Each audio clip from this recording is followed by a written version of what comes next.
لا تحزن إن الله معنا. بسم اللہ الرحمن الرحیم. پاک پروردگار کے ببرکت نام سے شروع کرتا ہوں جو دلوں کے راز خوب جانتا ہے. پرخلوص دعاؤں اور نیک تمناؤں کے ساتھ آپ تمام دوستوں کو آپ کے مسائل اور ان کا حل چینل میں دل کی اتھاہ گہرائیوں سے خوش آمدید اور خلوص بھرا السلام علیکم ورحمۃ اللہ وبرکاتہ. میری اللہ پاک سے دعا ہے کہ اللہ پاک آپ کی تمام جائز خواہشات کو پورا فرمائے. اللہ پاک آپ کے رزق کو وسیع کرے اور آپ پر اپنی رحمتوں کے سائے ہمیشہ برقرار رکھے. آمین.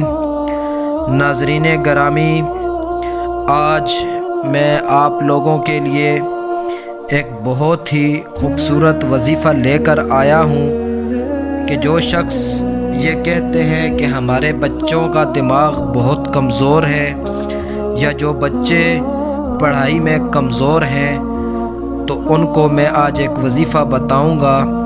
انشاءاللہ یہ وظیفہ کرنے سے ان کا دماغ تیز ہو جائے گا، ان کو سبق جلدی یاد ہو جایا کرے گا. جس شخص کا دماغ کمزور ہو اس کو 121 بار سورہ نساء آیت نمبر 13 پڑھ کر پانی پر دم کر کے پلائیں. انشاءاللہ اس کا دماغ تیز ہو جائے گا. جو شخص اسے 121 بار پڑھ کر پیے گا یا پلائے گا، اللہ رب العزت اسے اپنے علم سے علم دیں گے اور اپنے حلم سے اسے حلم دیں گے انشاءاللہ. ہر نماز کے بعد ایک مرتبہ اس دعا کو پڑھنا ہے. تقریباً یہ چھوٹی سی ایک ہی آیات ہے. آپ سکرین پہ دیکھ سکتے ہیں، یہاں سے آپ دیکھ کر اس دعا کو یاد کر لیں. وَعَلَّمَكَ مَا لَمْ تَكُنْ تَعْلَمْ وَكَانَ فَضْلُ اللَّهِ عَلَيْكَ عَظِيمًا. دوبارہ سن لیں. وَعَلَّمَكَ مَا لَمْ تَكُنْ تَعْلَمْ وَكَانَ فَضْلُ اللَّهِ عَلَيْكَ عَظِيمًا. اس دعا کو پڑھیں، انشاءاللہ تعالی آپ کا دماغ اگر کمزور ہے تو ٹھیک ہو جائے گا.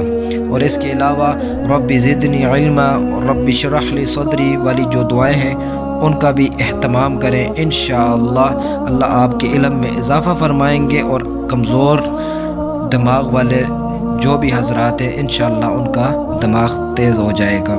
جزاکم اللہ الخیر. جو حضرات نئے آئے ہیں ان سے گزارش ہے میرے چینل کو سبسکرائب کریں.